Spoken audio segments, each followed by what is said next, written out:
Hello and welcome into a crossover episode. Patriots Beat Patriots Daily. Alex Barth, Taylor Kyles, Brian Hines with you here. No Mike Cadlick today. He will be back, I think, at some point this week, right? But it's going to be the three of us, the Combine crew, just kind of reacting to what we saw. Last time we all talked was on Thursday, Wednesday, Thursday, I think. It was. They're all one day. Days are blending together. I have no idea. What days is that? Long time ago. It was before any of the workouts. There's been some more reporting as well, just in general since then. So we figured we'd kind of catch up on everything. I figure let's start with the more newsy stuff, and then we'll get on to some actual combine, some workout reactions. Me and Taylor did some of that. If you want that more in depth on Sunday evenings, you can check that out on the Patriots Press Pass YouTube channel. But of course, we got, as you always get with the Combine, the big takeaways, what I learned pieces, one from the Boston Herald with Doug Kyde and Andrew Callahan, one from Mass Live with Karen Gregan, Mark Daniels, and Chris Mason. Both teams did a fantastic job. We learned a ton. I guess we'll just open a big picture between all of that. Taylor, what was your biggest takeaway? What would you say is the most important thing we learned from the intel portion of the Combine? Intel portion, I'd say that it's a very real possibility that Travis Hunter could be available when the Patriots pick. It sounded like Abdul Carter is going to go somewhere in the top three. I think it's because he does play the premium position, is going to spend his entire career probably as an edge rusher, whereas with Travis Hunter, the cornerback wide receiver thing may throw a bit of a wrench in a team's plans. Abdul Carter is a straight shot. But with the quarterback situation, Shedeur Sanders, from what I was hearing, it sounds like this smoke with the Giants isn't fake. It sounds like that's a very real thing. And plus, we know with the Jets and the Giants have both spoken to the Titans about trading up. So these are teams that are seriously considering quarterback. Cam Ward feels like he's almost a lock to go somewhere in that top three. But as soon as as soon as Shedeur Sanders enters that conversation, you're talking about the Patriots maybe being able to get one of the few almost guaranteed blue chip players in this class. So that's pretty exciting because at number 4, there's really not a ton of guys that excite you because everyone feels like they have a pretty significant question mark, and there's no surefire guys necessarily. And I think that's debatable still. But I mean, the idea of getting Travis Hunter was one of those things I didn't like to think about, but now I'm letting it creep in a little bit. Brian? That was one of the big things to me. It feels like the Giants could be in play to trading up to number 1 to get the guy they like. A lot of people seem really set that Cleveland is going to pick a quarterback and that pushes, the Abdul Carters or Travis Hunter. And it feels like Tennessee probably leans Abdul Carter. So Travis Hunter could be sitting there for the Patriots to get. And it feels like they really like him. I think it was Mass Live who had he's their best wide receiver on the board and their best corner on the board. So that feels like a player Vrabel really likes. Now, the interesting thing, if there is some smoke there or the Giants trade up and Cleveland wants to go other, it kind of just feels like they're stuck in the middle if both of those guys are gone, right, at number 4, right? Because we had Will Campbell's arms coming really short. Mason Graham, we weren't expecting to weigh in, and be this big physical presence, but he came in 30 pounds under what he was listed as. So do they think he can still be, win with that athleticism and stuff now that he's. And the wingspan for both guys, too, really quick. That's a big part of this. Exactly. We got to acknowledge as well. They're not very girthy either. My big kind of thing is if it's not Hunter, assuming Carter's gone, number 4 is still just a big question mark for me right now. Yeah, I agree with you. I want to get to that. My big takeaway, though, kind of going in the other direction, I thought there was no shot Ronnie Stanley was going to hit free agency. None. And I guess we still have a week to go here, a little under a week to go, but he did not get franchise tagged. And it did kind of sound like, talking to people, there's a real chance that, and look, it's his 31 years old, it's his last chance at a big contract. He wants to get paid, period. Bottom line, the Ravens are not in position to do that. The Patriots, of course, assuming they put the money on the table, are. So the way I look at it, if they can add Ronnie Stanley and left tackle is set, because there may not be any real left tackles of that caliber in the draft after Will Campbell's arm measurement. Cam Robinson, to me, is an okay bridge, but the drop-off in talent after Stanley in free agency is significant. So you're kind of left scrambling at left tackle if you don't land him. If you get Ronnie Stanley, the entire picture clears up from there. And so, Brian, to go back to your point, this is something I found myself kind of walking through this exercise yesterday. Okay, let's say Travis Hunter goes before 4. So you now have a short arm tackle who's probably a guard, an undersized defensive tackle, a slow wide receiver, and a corner who missed most of last year. Those are your top options. So you can say you like one of those guys, but my question to you, because the thought I had, all right, like let's say Hunter's off the board. Who's the most talented player at 4? Who's the most talented player left? I don't think you named him. I didn't. And I think there's 2 players you could talk about. I think Ashton Jeanty is the most talented player on the board. I understand if they're wary about drafting a running back. This is not me doing some weird forcing a running back on Evan thing. Like objectively, most talented, it's going to be Ashton Jeanty after Travis Hunter. That's just the reality. But I understand not wanting to draft a running back that high.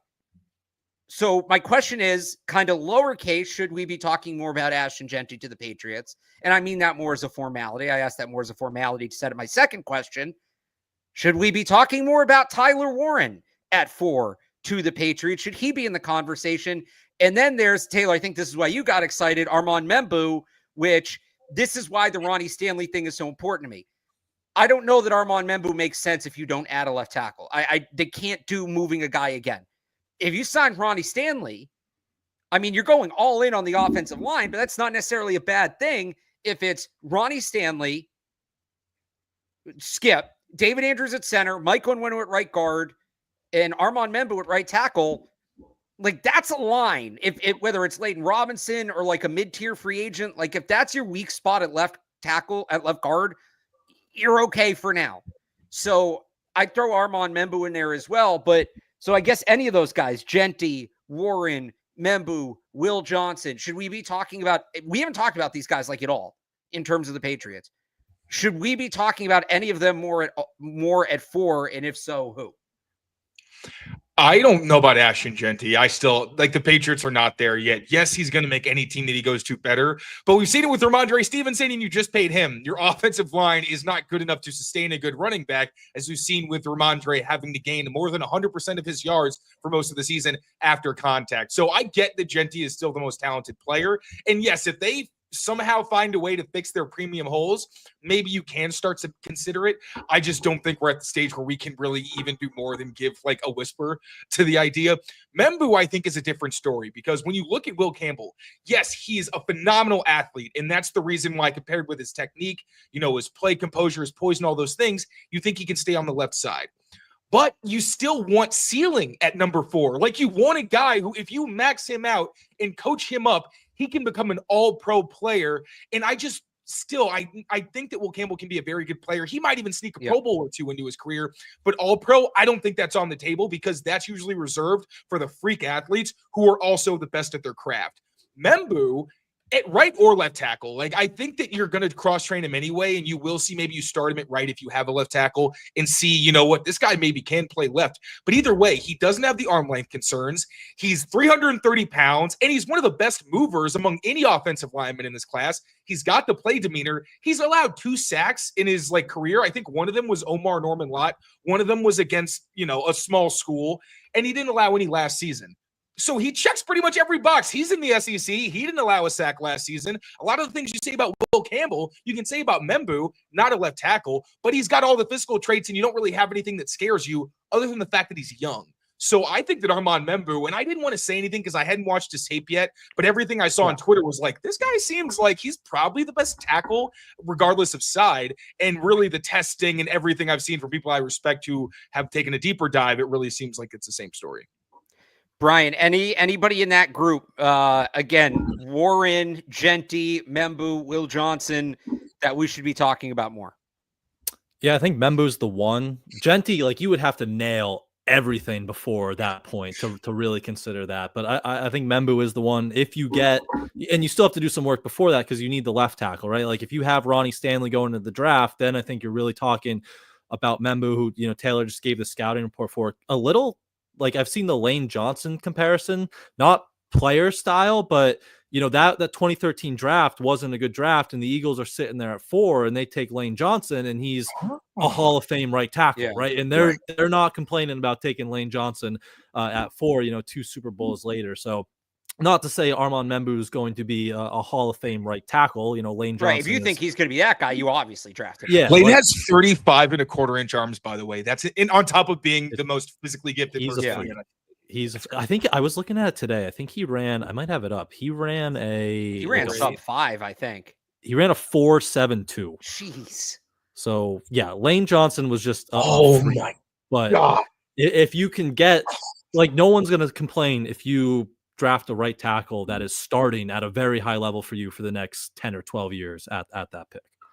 So I don't disagree with you guys on Membu, especially like I said, if you can sign Ronnie Stanley and now you have your tackles set, and it's not even like on the margin, right? This is definitive. These are 2 starting tackles week 1. There's really no questions about it. You have Vidarian Lowe and Caden Wallace as backups. Like that position, you are good. You have thoroughly addressed the tackle position, which if there's one position they're going to hammer this offseason, that's the one you want it to be, right? The tackle position. Both sides. Both sides, right? Overall. Can I make a little bit of a case for Tyler Warren? A little bit? Because I think that now I do have my concerns about Tyler Warren. He's going to be a 23-year-old rookie, broke out at age 22, really only has 1 year of production. I'd feel a lot more comfortable with him to trade down. But we know Josh McDaniels can cook in a 2 tight end offense. And it's going to give you some ways to get creative, play bigger this year offensively, which I think would help them overcome some other shortcomings. And then eventually, whether you stick with the 2 tight end or Tyler Warren just over time becomes tight end 1 and you add the wide receiver down the road or something like that. I don't know that he'd be my favorite pick, but I could see it. It's something I could see them doing. I don't think he'd be the worst pick in the world. This isn't me necessarily pounding the table for Tyler Warren. I don't want to come across like that, but to go back to the question I asked, should we be talking more about certain players at 4? Tyler Warren should be at this point, I think, in the Patriots conversation of 4, whether he's the pick or not. Let's see what happens in free agency. But I do think there needs to be more they're so focused on getting that top wide receiver by all the reporting right now, right? They're calling on DK, calling on AJ Brown. They're calling on everybody. At what point and Taylor, this is your theory, right? At what point do they look at it and just say, what if the best pass catcher we can get this offseason is a tight end? Mm-hmm. Because if you're going to add a pass catcher, and obviously there's draft value that comes into this, but if you're trying to grow this offense with Drake May, do you want Chris Godwin or do you want Tyler Warren? Who's a better building block? Tyler Warren or Stephon Diggs? Tyler Warren or Amari Cooper, right? Maybe they look at, now you'd have to get tackle done in free agency, obviously, for this to happen. And this is assuming Travis Hunter's off the board. But is there a chance they look at it and say, this is the best pass catcher we're going to get, so let's get him while we can get him? I think it makes a lot of sense to talk about Tyler Warren. And I think it's because when we talk about that premier threat, you're really talking about the force multiplier, right? The guy who dictates how coverage needs to be played. Now, there is nothing like a true number 1 X receiver, right? The way they dictate coverage and that you can put them in a spot and it literally forces everything to be pulled to the outside and it opens up the middle. That's something that you can't replicate no matter what position you've got. But for a tight end, the fact that Tyler Warren can split out, he can play in the slot, he can be in the backfield, and is someone who's going to force communication. A guy like Tet doesn't really do that, right? Gonzo covering Tet, I feel pretty good. Is he going to win some jump balls? Yes. But if I put my one corner on their best receiver, I feel pretty good. If you have a premier tight end, there's not a lot of teams with a safety that can truly blanket the real freaks out there, and Tyler Warren tested fantastically. And there's very few linebackers who can do it on a consistent basis either, even in this modern age where Jamian Sherwood is playing linebacker at 216. And then now there are concerns like the age with Tyler Warren. He hasn't shown a lot as a route runner. It's not because he can't, it's because he didn't, and he does have room to grow as a blocker. So there are definitely concerns. But if they do a big trade down and you're looking at the, closer to the 10 range, I absolutely think he should be somebody that's in consideration. Are you guys that much higher on Warren than Loveland? Nope. Yes. I'm not. Because I think they're neck and neck. If you want, Josh might like Warren because, he can block better. But if you want more of that athletic and add some of that speed to this offense, I think Loveland's the choice. So I like the versatility. I like a guy you can get creative with. That's what puts Warren over the top. Yeah, I don't think you can go wrong with either. But if you're talking Warren that high, I think Loveland's just that close in the conversation that would warrant it. Alex wants Warren taking snaps from Drake May. Yeah, kind of. Or Tyler Warren snapping the ball to Drake May and then going out and catching a touchdown. Oh, man, we could do a whole episode on the things that they could do. Joe Milton somewhere in there, too. Oh, man, you know it. Any other newsy type storylines from the combine that stood out to you guys? I mean, the big one with free agency coming up, it really feels like they love Milton Williams on the defense side of the ball. You know, there was another report today from Cam Wolfe, NFL Network, that said he's going to be one of their top priorities. So I'm a big fan of him. He had a monster year for Philly. I get the concern, you know, did he just feast because he's next to Jalen Carter and he's on that Philadelphia defensive line? But, you know, he's only 25, 26 years old. He's got better every year he's played. Ideally, he's next to Christian Barmore in this Patriots defensive line. So I'm a big fan of giving him to Terrell Williams, Mike Vrabel, letting them continue his development. And it's probably going to be an expensive contract. You know, the Cowboys kind of set the blueprint with their guy today, 4 years, 80 million, probably in that range. But he's the best interior defender in free agency. So I'm a fan of Milton Williams if they got that done. I'll probably just kind of hit on the other free agents. One, I like Chris Godwin if he is the top free agent on the market. I think that's pretty easy to compare what their roles might be in Josh McDaniels' offense. It's kind of like when they had Jules and they had Amendola, where Godwin can be that Z/slot option who's always in motion. And then you can have Pop is more of that Amendola where, you know, they're not the exact same type of player, but still they can be used in similar ways. I remember when they drafted Pop, I thought he was going to be pretty much like Danny Amendola. So you can see how, even though they're both slot receivers, you can still get a lot out of them. And Godwin, obviously quarterback's best friend, really good fit with Drake May. Even if he loses some explosiveness, that's not what his game is built on. I think he could still succeed. I will say this on Godwin real quick. I like Godwin. You know, just a little bit of chatter down there. I think that injury is something that's lingering. I think it's something that you know. Well, that's his second serious injury in like 3 years, isn't it, too? He tore his ACL in 2021, one or two? I think 2. Because it wasn't when Brady was there, right? I think it was after, or Brady was there in 22, right? Yeah, I think it was 21. And then in 2022, he had a hamstring injury that kept him out a few weeks. Yeah. But it was because he was recovering and they were taking it slow in the summer. Like, it's like T. Higgins. When you're recovering from something and missing the summer, you kind of expect the hamstring's going to pop up. It's not the kind where, like, he's not rehabbing. Well, this one is a dislocated ankle. Right, but that was the injury history before the ankle. Okay. Yeah. He still played 21, he played 14 games, and then 15 games, 17 games, and then 7 this year. So, yeah. Okay. Just somebody, I'm not saying I'm totally out. I like Godwin as a player, but if you're getting him with a bad ankle, you know, I hate to go down this road because I think on paper, you know, apples to apples, he's a much better player, but Juju Smith-Schuster was coming off that knee injury and they signed him kind of hoping that there'd be more progress, and there just wasn't. So I just, you know, and Ellie Wolf talked about this. They want to make sure they have the right intel. Just, if they sign Godwin, I hope it's not, well, you know, we'll get him because we can get him for cheap and we'll see what happens with the injury. I hope it's our doctors looked at him. They feel really good about his situation. Like, we are not worried about this injury. We hope the injury won't be an issue.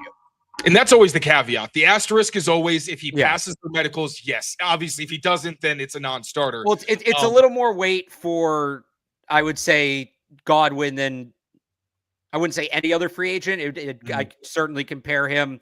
Be the similar thing with Stephon Diggs. Similar thing if they were, I know there's some rumblings. Maybe they trade for Brandon Ayuk. I would hope they do a physical before that trade, right? So just being aware in that regard of what's up with those guys. I will bring up, we didn't touch on where in this conversation, because he is now a free agent. Where'd it go? Where'd it go? There it is. Yeah. Where do you put Devontae Adams in all of this? Because I think he might be the best receiver available. Apparently he wants to go to the West Coast. And honestly, I mean, if that's what he wants to do, it feels like a non-starter. But here's what I would say.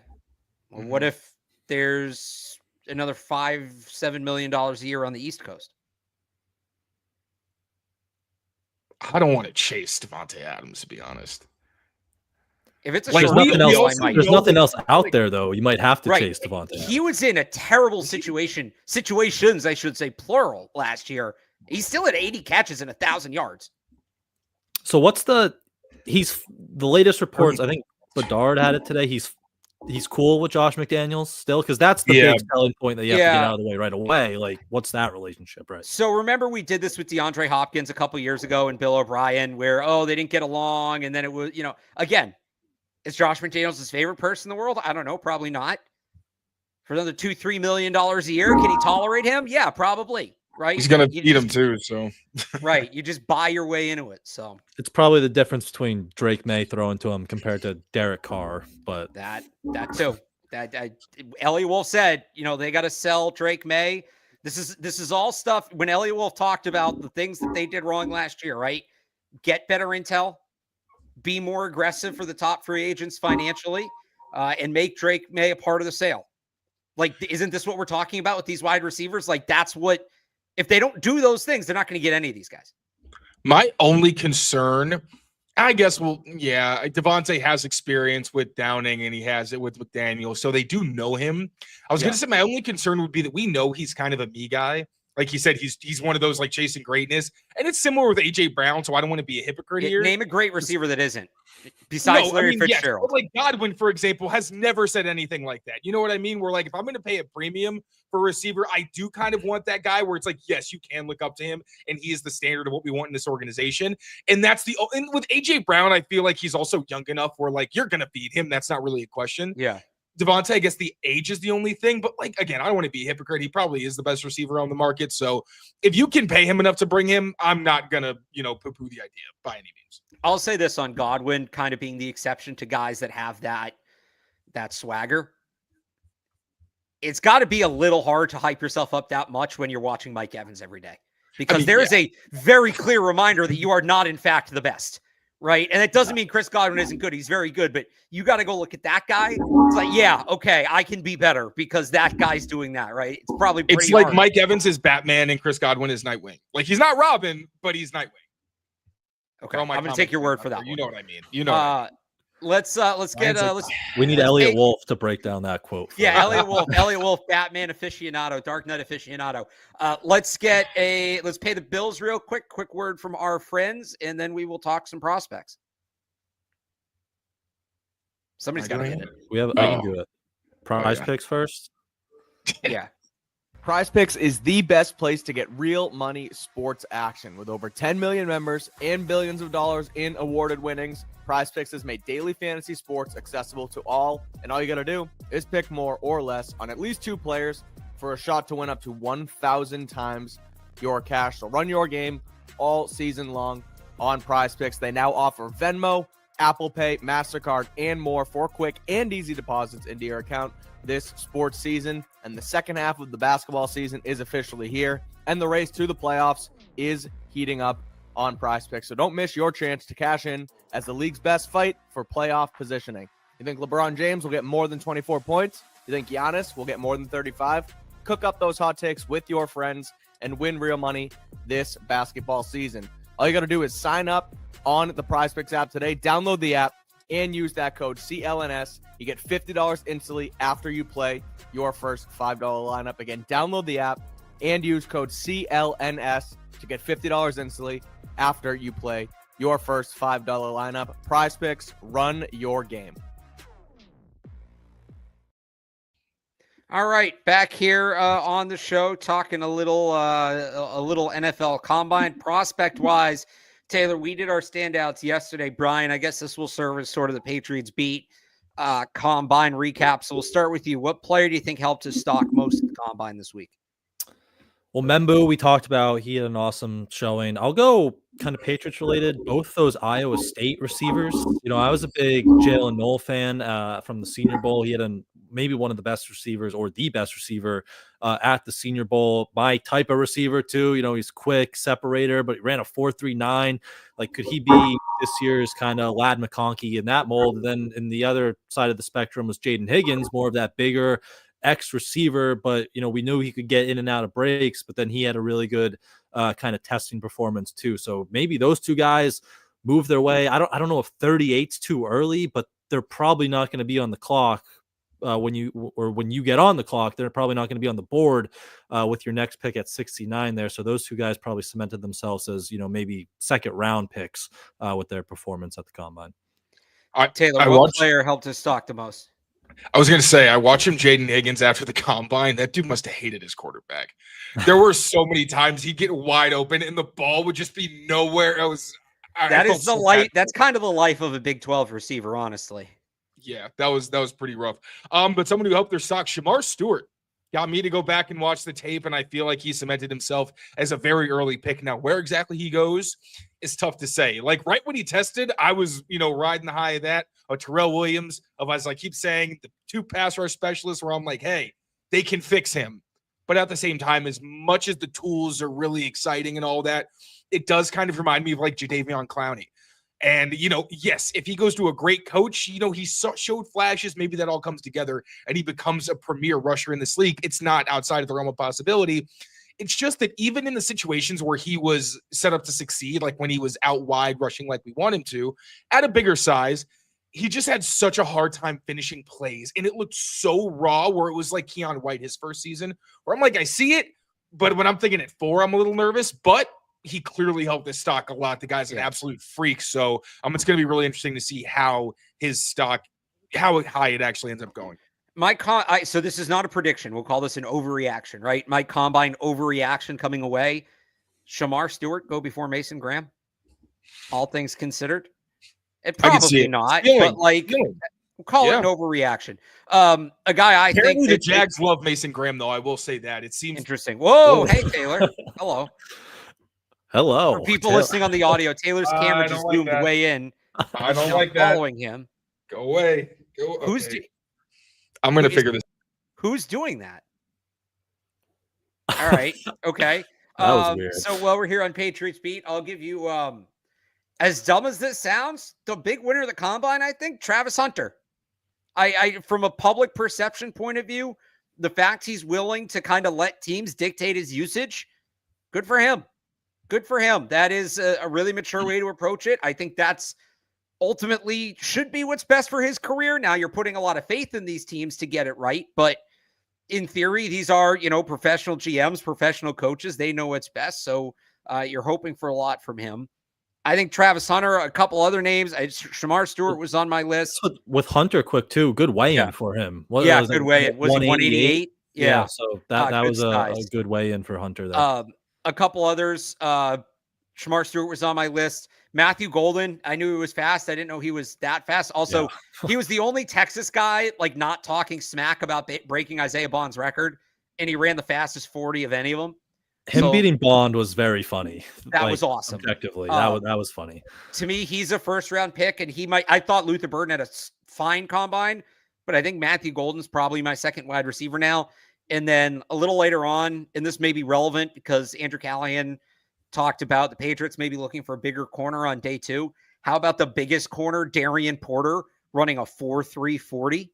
Jeez, I know, awesome stuff. You put that guy next to Gonzalez. So there's a couple standouts for me from the combine. There was something I wanted to say, and then Taylor's camera went haywire, and I'm trying to remember what it was.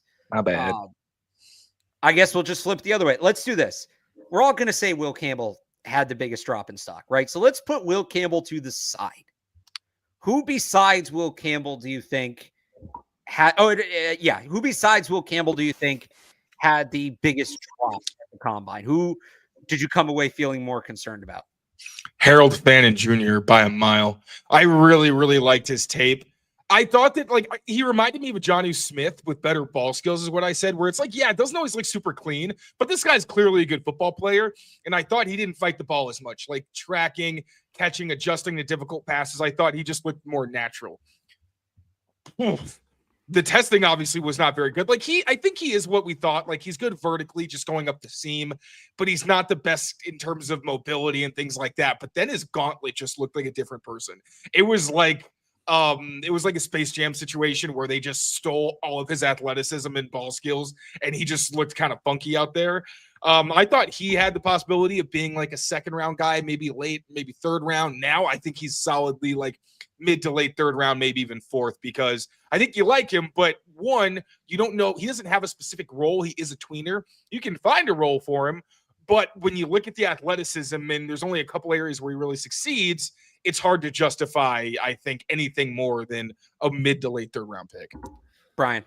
Another tight end kind of in that range, and this one comes with a qualifier, but Gunnar Helm, like we weren't expecting him to blow Yeah. up the combine, but I think he had like a 2.2 relative athletic score. Now, we learned after the fact that he sprained his ankle on his first 40-yard dash attempt. It was pretty swollen, and he did all the drills with that. So the Texas Pro Day will be big if he wants to kind of work himself back into the top 100. And then the other one at the top of the draft was just Tet. He didn't run. Yeah. So if he's not running, lawn speed was the question. That 40 time probably wasn't going to be very good. So questionable that and I don't think he's running at his pro day either. So He's not running at his pro day. Oh, I thought they said combine and pro day. If he's not running at his pro day, that 40 time might have a 7 in it. And not as the last number. It's definitely a force. Also, we're talking about wide receiver 40s. Tez Johnson setting himself up for failure was brutal. I was going to say, to be fair, I'll give one guy I was hyping a ton that I was wrong about, and then I'll take my victory lap on the other guy.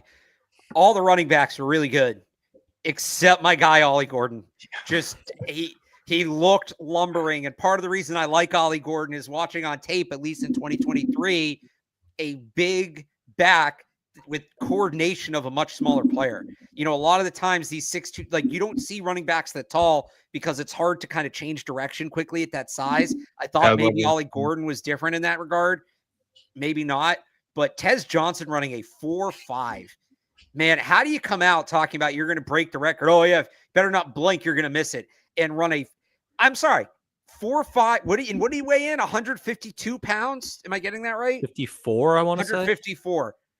A 4.5 40 at 154 pounds, unless you're a kicker, that's not an NFL player. Like, simply put, that's just not an NFL makeup. I get he's quick at the top of the route and all of that. He's not fast enough to run away from defenders, and he's not big enough to absorb the hits. He might have a flash, but he is not going to have a long career in the NFL at that makeup. So he didn't buy you back in with his elite agility times. What was his 3-cone? Was like, yeah, he had the best 3-cone, I get, which is why I'm not taking him off the board like entirely, but how's he going to maintain at the NFL level? Yeah. Like, if you're less than 160, they can't touch you. Like, they have to never be able to touch that's you. Like 10 pounds less than Tank Dell, right? He's 10 pounds, and it was another 1/10 of a second slower on the 40. So yeah. I don't want to compare those workouts. Like, you can have him run dig routes and return routes all day, and he'll get you 44 to 5 yards a pop. What else is he doing beyond that? Like, we know he's not taking the top off. That speed's not going to play in the NFL like it did in the Big Ten. You can't send him over the middle of the field.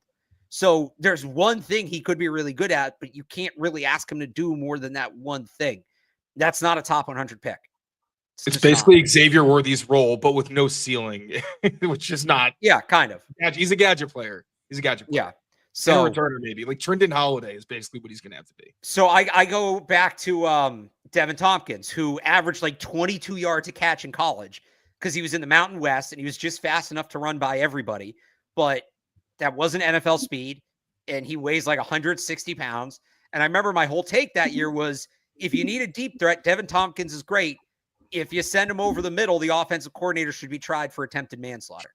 Like, it's just, you can't send guys. So this way he returns kicks, and every once in a while they put him out there for a Hail Mary. Like, that's kind of what he does. And there's a role for that guy. I guess it's too harsh to say like that's not an NFL player talking about Tez Johnson, but that's not a guy that's going to have like a regular offensive role, I would say. I know we got to do one more, pay the bills one more time, and then we'll do a little more combine talk and wrap this up. I'm paying this bill. What's going on, everyone? Taylor Cowles here for CLNS Media with a very exciting announcement. Here at Patriots Press Pass, we will be introducing bonus tiers. Now, this will not affect any of the content that hopefully you've grown to know and love over here at Patriots Press Pass. It's all going to be some brand new stuff and extras so we can connect with you more and also provide you some more in-depth and high-quality content. Hopefully, you guys are going to like it. Here are the tiers and what you should be expecting from all these new bonuses. At Tier 1, we've got Rookie Starter. That'll come with ad-free content, early access to videos, 5% off of all merchandise, and even custom emojis.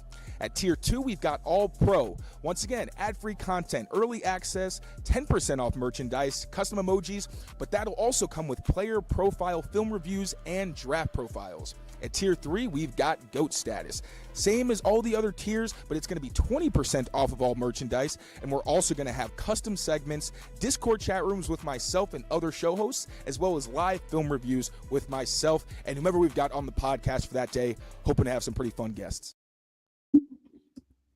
All right, good stuff there, Taylor. Thanks. I had my computer on mute. I hate hearing that. Check that out. Make sure you subscribe. Big picture. What was the position as a whole that exceeded expectations for you guys at the Combine? Brian, we'll start with you. Oof, I don't know about. I had good expectations going in, but the whole running back group, I think it was like 17 out of 20 or 21 weighed in over 200 pounds. And then there were like double digits who ran under 4.5 or in the 4.4s. So that whole group is just unbelievable. You're going to find value all over the board, whether it's, the Ohio State guys probably locked themselves into round 2. Amari and Hampton, who was Drake May's teammate, might have locked himself into round 1. There were some really good pass catching options who could be available later on day 3. So that whole position as a group, which we knew again going into this was a strength, but their testing and the sizes of that group was very impressive. Taylor? I'll go with defensive tackles. Again, it's not a group I didn't think was going to do well, but they absolutely lived up to the standard. You had like Tyleek Williams, who's a guy I hadn't watched tape on yet, so I didn't have a great feel for his game. I'm like, oh, yeah, no, this guy's a freak because he was just moving in ridiculous ways for a guy that weighed 330 pounds. Guys like Darius Alexander, just a lot of explosive numbers for that group. Proved that, guard is a premium position. I don't care what you say, because every year there is just a ridiculous influx of these hyper explosive defensive tackles. And if you can't stop them, they're going to wreak havoc in your backfield. And I looked at how many guys I'd like the Patriots to add and was thinking, damn, well, if they end up on another team, you're going to have guys who can block them. So, I think I feel like I heard some rumblings about the Patriots about like center. I know they're going to address that's going to be a sneaky spot they're going to go after in free agency, and they really need to, because you need a good pocket, especially if you're going to invest in tackles. Best thing that helps a quarterback in a tackle is a good pocket. Which position group kind of let you down? Which position group collectively you didn't see as much as you wanted to? I'd say tight end for me. Again, it was just I thought they were going to test through the roof, and a lot of guys did really well, but there were not as many kind of standouts as I thought. And also, that's impacted by Gunnar Helm and his injury, probably hurting his relative athletic score testing. Brian, maybe just quarterbacks, and that comes with a big qualifier too, because they're throwing with those new footballs, which was the thing this year. They're throwing to receivers they're not familiar with, and Sanders and Ward didn't throw, but it wasn't impressive really from Will Howard, who that was someone we talked maybe. I think Rap Sheet even said, like, could he squeak into the end of the first round? And anyone who goes in that group could help push talent down to the Patriots' second round pick. But it wasn't very impressive, I thought, from many of those guys. But maybe there is a team who, Jalen Milroe's skill set, they want to take a chance at. Seems like him or Jackson Dart, which I still don't really get Jackson Dart, but one of those two guys is QB3. Okay, so I'm not alone in that, right? Because now we're hearing like Jackson Dart, top half of the first round. None of these quarterbacks should go. If one should, to me, it's Jalen Milroe or Will Howard, even though Howard had a really bad combine.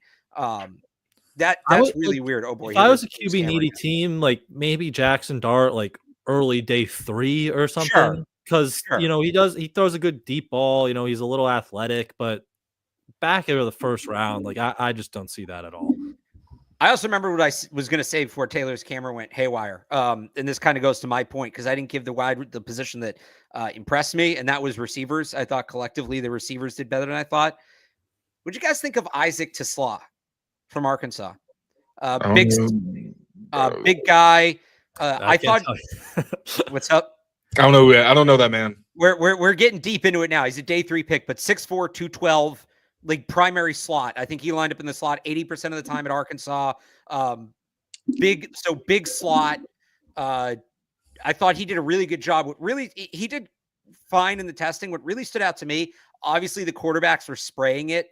I thought his ability to read the throws, pick up the ball, and just track the ball and get in a position to make the catches stood out more than maybe some of those other receivers. So if you want a slot guy with like a big catch radius, I don't think he's a guy that's going to stretch the field much, a ton, or a guy that's going to run by people. But if they want to try to find, like, this is your, all right, so we're going to do the tiers, right? Emeka Egbuka is kind of your first round Jacoby Myers sort of type. Day 2, who even is? There's a couple of guys. Jaden Higgins maybe is your big slot. There's a couple guys. If you're trying to find that Jacoby Myers prototype on day 3, I wonder if Isaac Tesla is maybe that guy. He's the guy. It looks like Tesla, and he had his family in the stands. I thought people were typing it wrong in the chat. I was like, what the hell is people talking about Teslas for? No, they were all wearing shirts with the Tesla logo, but it has an extra, I think, S. And the shirts had it with the name instead of the car. And I'm pretty sure it's pronounced Tesla based on the way that Eisen was saying it. So, Taylor, that's some homework for you. Tell me what you think of Isaac Tesla. Brian, I don't know if you have any thoughts on him. I got homework too, I guess. All right, you guys got homework to do. I honestly, if I kind of need to get more familiar with him, but just a guy I thought had a solid combine, and reading up on him a little bit, again, fits that like power slot. You know, if a team's going to throw out a 5'10" slot corner, he's just going to go out there and box guys out. So just to give you the numbers, 6'4", 214, 10-inch hands. So this guy's massive. 4'4", 340 with a 151 split, 39.5-inch vertical, 10.9 on the broad, 405 on the short shuttle, and he put up 17 on the bench. So there you go. There we go. We'll look ahead, Brian. We'll do our free agency preview probably Thursday, the full Patriots beat one. But like, I guess before you get to free agency, before you get to next Monday, what are the biggest things you're watching this week? What are the last developments we're going to get before free agency that could impact the Patriots? I'll just start, obviously, the big one. Ronnie Stanley, does he make it to the open market? If he does, the Patriots should be all over him, but, you know, kind of on pins and needles waiting for that to happen because I'll credit Matt Zolla for this one. He referred to Ronnie Stanley as a linchpin for the Patriots offseason. If they sign Ronnie Stanley, everything else kind of can fall into place real nice, and it gets a lot easier, and you have a lot more flexibility. If they don't sign Ronnie Stanley and then to a lesser extent Cam Robinson, now it starts to get really complex. Anybody? Taylor, go ahead. You took the deep breath. You seem right. No, I feel bad when Brian starts talking, and I always want him to go first. Were you reacting to Stanley, or did you have another one? No, you react. You react. I had something else. I was going to go in a different direction, so you react to Stanley. Oh, no, I wasn't going to react to Stanley. But I think, I agree with Dolph. I think that he is going to be the linchpin. And if you have the left tackle with Drake, I think we know that if it's like Darius Slayton, worst case scenario, it's not going to be the end of the world. They've got young players you hope ascend. Drake will be able to make it work, but he needs to be upright for that to happen. Just if I'm going to say anything about Ronnie Stanley. But I want to hear Brian. Who are you looking for? So I'll go the blockbuster trade route because Jordan Schultz had that tweet yesterday, right? Where he's like, the Patriots are, he's like, update, the Patriots are planning to be aggressive. And we're like, Mike Vrabel literally told us this a few days ago, but then the last two words were like, or through blockbuster trade. So that probably looking at the wide receiver position, which he also signaled out in that tweet. And, you know, we know the free agent market at that spot isn't going to be great with T. Higgins getting tagged. So they've called on DK Metcalf. They apparently called on AJ Brown, who I still don't see why Philadelphia is moving him. But I think the last one who could shake free here is, are we doing Brandon Ayuk all over again? It feels like San Francisco better be a less of a price. Is willing to move off of him. They kind of want to get younger, reset their financials. He has the knee injury, which you're going to have to do the medicals, but he's still a really good player. You're going to get him cheaper. Like, are you looking at pick 69, pick 77, and maybe a Kendrick Bourne, who they wanted last year? They had interest in Devon Godshaw at the trade deadline last year. Is he going to be included? And, you know, so could you get one of those third rounders or your fourth round and a player for Brandon Ayuk? I think that would be kind of a no-brainer considering the group of free agents, wide receivers, and, you know, you have that extra pick right there already. I'm going to be on the lookout on the defensive side of the ball, Jamie and Sherwood, and whether or not the Jets end up being able to bring him back. I mean, 216 pounds, the way he plays the run, like, he's not a perfect player, but you can see why Vrabel likes him. Very communicative. He can cover really well, man coverage, press against tight ends. He can cover deep down the field like robot. We always wanted Jelani Tavai, bites on play action, and then just backs up and doesn't actually turn. You know, did it sometimes, but it was inconsistent. That's something I've seen Jamie and Sherwood do a lot. Competitive against the run, special teamer, also a big hitter. You can see why he'd be a good fit for Vrabel. And Juwan Bentley, we'll see what happens with him and Tavai, but they don't seem like they fit what Vrabel's looking for. So I think a guy like Sherwood in the middle of the defense, an ascending young player, could be a big difference maker for a defense that really lacked leadership last season. He also he feels like a kind of good culture guy. Like he was voted the Jets team MVP last year, and I didn't know that. You just watch him play. Like I think it was Ryan Cowden at the Senior Bowl when he sat down with Evan. He's talking about players they want, and it's like guys who are going to compete through the end of the whistle. Like, and you see that with Sherwood, he's flying all around the field at all times. So he would definitely be a good addition. They might have to pay him because it sounds like the Jets want him back. Saleh is in San Francisco. They might lose Dre Greenlaw, so he's probably going to want him. Jeff Ulbrich, who was their defensive coordinator, is in Atlanta, I believe. He's probably going to want him, so he's probably going to have a good market. But yeah, I would like a Sherwood addition at that second level. So Taylor, let me ask you this, because I don't remember if we had this conversation on or off the air, but I think we can. This is good on air back and forth to have. We had been talking about. I was talking about, can you add, because you guys know how I've been wanting them to add that free safety for a long time, like true free safety, whether it is Javon Holland, whether it's somebody in the draft, right, like a Billy Bowman or Andrew Makuba. And then it's, okay, well, you have ideally, and they both have different things to bounce back from, but you have two good safeties in Kyle Duggar and Jabril Peppers. And how are you getting them both on the field with this deep safety? And I had said, well, if the Patriots want to run this quicker, smaller defense, could you essentially turn one of them, probably Peppers, but could you essentially turn one of them into a linebacker? And I think you had said at the time, like even at 215, they were even a little under for that. But knowing the Patriots are in on Jamie and Sherwood at 216, let's say they don't get him. Do you think there's maybe a path here to them solving that linebacker problem if they can get it? Like, all right, if we can get a deep safety, Jabril Peppers can handle all the responsibilities we were going to have Jamie and Sherwood do. We'll just essentially make him a linebacker. And now you have him, Duggar, and this deep safety all on the field at the same time. I still don't think Jabril Peppers gets enough love for being a very good center field safety. That's one thing I want to say. Like, it's one thing to just be a body back there, which some people are. Peppers was actually making plays. So I don't like moving off of him as their free safety unless age catches up or injury or whatever. That said, I am more open to the idea of Duggar as a linebacker now that we do know about his size, is what Sherwood is. He has the physicality to at times engage offensive linemen. It's going to be interesting to see if they're willing to embrace the dime packages that we saw more under Belichick. Like last season, it felt like they were more of a nickel-based defense, whereas with Bill in other seasons, it was more of the three safeties in nickel and then in dime. I know that Vrabel wants to get faster, and depending on how they see that number 2 linebacker spot, I think it makes a lot of sense to have Duggar in that role, especially if you can get somebody else you trust on the back end to maybe handle some of that stuff he did. And especially Duggar, I think you want him near the line of scrimmage. That's where most of his plays get made. And I feel like after 2 seasons of him having this super versatile role, but not making a ton of plays, I like the idea of just simplifying his job. So I would not Marte Mapu, though. That is different. I think Marte Mapu is a dime linebacker, and you need to avoid him having to take on blocks at all costs. I'm sorry, he's way too inconsistent. But Duggar and Peppers are guys where when they're in the line of scrimmage and in that area, they can legitimately mix it up and compete. So I don't really mind them down there. Yeah, it's more so the idea of, all right, well, if you're going to play Duggar around the line of scrimmage in the box, 70, 80% of the time, just make him a linebacker at that point, and the other 20% of the time, you just have a different safety do it, right? Like it's to be, you're in nickel, and you have 2 linebackers, but one of the linebackers is Kyle Duggar. And then you can have Peppers you can have him as a rover, you can play him deep, you can play him in the box, wherever you want, right?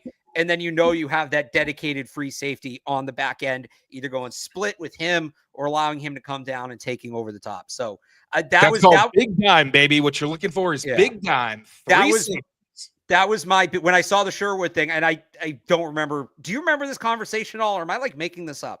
No, I remember this. Okay. That was the first thing I thought of, was like, oh, all right. Like, I like Sherwood, but like Kyle Duggar linebacker, that might solve some questions. So you giving Javon Holland a hefty check then to be that safety in the background? I'm still in on the Javon Holland idea. I really am. I just, and I don't know whether or not they'll do it. Like, I don't necessarily have high hopes of them doing it, but if Trey Smith off the board, T. Higgins off the board, is he just the best football player available in free agency? I think so. I mean, you also have to bank on him it's kind of like a Duggar situation where he enters the contract year with one of his worst seasons. And he's younger. It's not the same situation. Like Holland, there's plenty of tape. He's young. You think you can get it back. That's the only thing that scares me. And the fact that, well, if Peppers and Duggar are healthy, how do you sell Holland on, that kind of rotation? Well, exactly what we just talked about. Yeah, and you're not beholden to Peppers or more so Peppers. But Duggar, like, I get it. They can be rotational players like Adrian Phillips. They completely phased him out his last season in a way that none of us expected, where it was like, oh, Peppers is starting and Phillips is a special teamer. I don't think it's going to be that drastic, but if they were like, we don't know what's up at safety, let's just get a guy who could be the star for years to come, I could see something like that. I just think they have all that money, right? And all right, so they're going to, you figure between Ronnie Stanley and Cam Robinson, one of those guys is getting a sizable contract, right? Milton Williams is going to get a sizable contract. They could still be sitting there with, $40 million. And you can't take it with you, right? So at that point, they just need talent on the roster. They just need talent. And if he's the best player there and he does kind of fill a need, and you take him away from a division rival, I think it makes a ton of sense. Like he gives you, they're not going to blitz a ton, it sounds like, right? So it's going to be trying to get home with 4, but definitely counting on some coverage. Does blitz defensive backs, though, safeties and slot guys, which is where Holland would probably be. Well, I'm just saying, if you're not blitzing a ton, right, like just loading up secondaries, you can get more coverage sacks, makes a ton of sense.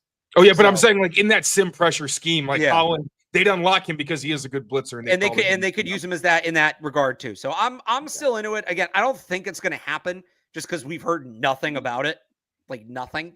It feels like they'd rather go a corner opposite Christian Gonzalez. I think so. Like which Javon Holland? They can be starters.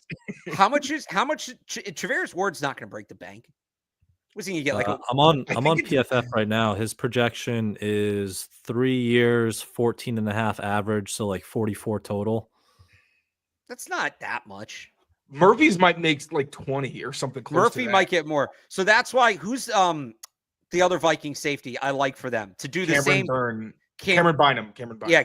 Like, I think he's obviously not the same player Holland is, but like Cameron Bynum's another player I like. And then to your point, Taylor, where maybe you can't guarantee this guy's going to be in this role and it makes it hard for them to secure the safety, Javon Holland. Cameron Bynum's a guy you're probably signing for half the cost that you are just bringing in, as a rotational player. And he's kind of being almost your Jerron Harmon, right? 3rd and long, 2-minute drill, get on the back end, play center field, be the closer, that sort of thing. Actually, since Trayvon Mulrig is another name people should watch from the Raiders. They want a young guy who could be the future at safety. He's fantastic. And was he drafted by McDaniels or was he there before? I don't remember. No, he might have been 20. He might have been the 21 draft, but he was there with McDaniels. Yeah. He was there with McDaniels. So there's familiarity there. Well, I'm throwing out takes and safety talk and things like this. You want to know an idea I kind of flirted with the other day? I'm curious your guys' thought on this. Let's hear it. All right, so they draft Travis Hunter at 4. He's primarily playing wide receiver. You still want him playing some on defense. How do you do it? I know people have talked about like 2-minute corner, right? Or you just kind of use him on 3rd downs or something. Travis Hunter's best skill, I think, pound for pound, is his instincts and his football IQ. His ability to just read something happening in front of him, react quickly, and use his athleticism to make a play. What about using him as like a situational deep safety where, okay, we know the other team's going bombs away. We're just going to put him 25 yards back from the line of scrimmage and let him track the football. And there's not as much. I think it's possible, but we're getting so deep in the weeds. Like, that's not going to happen until like 3 or 4 years from his career when they're like, all right, we know what he even does. Now let's put some more on his plate. I think the thing about doing that, like, I'm not saying you're wrong. I don't know how much there is in. Obviously, you'd have to do some during the week, but that like corners are very intensive. You got to study the film of the opposing receiver, and you got to know like coverage pass offs and things like that. What I'm basically saying is, when you know the other team's throwing deep, Travis, deep half, right? Deep half, read the football, and maybe I'm oversimplifying it a little bit, but it's not as study intensive as maybe playing corner is. True, but there's a lot of communication that goes into playing safety. And if he's not in those meetings, that could be like literally one wrong call and you get the like DK Metcalf touchdown. That's true. That's fair. Just I like the thought. Yeah. Do whatever you want with him. Literally put the ball in his hands, put him in a position to catch it. Like, I think everybody's on board with maximizing him, but that seems like a few years down the road when he is solidified in the league. Anything else before we wrap it up here? I'm chilling. I'm good. All right. Me and Brian will be back probably Thursday, I would say, with our we'll kind of go a little more position by position into free agency, what we're expecting. Taylor, what do you have coming up this week? Tomorrow, Mike and I have a mailbag with Mike Giardi. He was somebody who released some really good nuggets out of the combine. So we're going to recap those, whatever news that he's learned since then. And then on Thursday, going to be a very fun show. We are going to, once again, we've already kind of done the choose your free agency thing. We're going to do it one more time before the negotiating period starts with our ideal free agent class. So we're going to pick from the guys we think are going to be available with the franchise tag out. And then we are going to finish that up with a mock draft to fill any holes we have left. So kind of our ideal offseason kind of thing. It's going to be a really fun little thought experiment. There you go. Keep an eye out for that on Patriots Press Pass. You can find more Brian stuff on patspulpit.com, Taylor on CLNSmedia.com. I have a new mock draft up, first round mock on 98.5thesportshub.com. And I will have some more player profiles later this week. So I did kind of the big prospects about a month ago. Went to the combine, things changed. A few more guys I think we should be talking about for the Patriots. Some we talked about, some we didn't on this show, and all of that coming later this week. So you can check that out there. All right. For Taylor Kyles and Brian Hines, until the next one, I'm Alex Barth. Thanks for tuning in.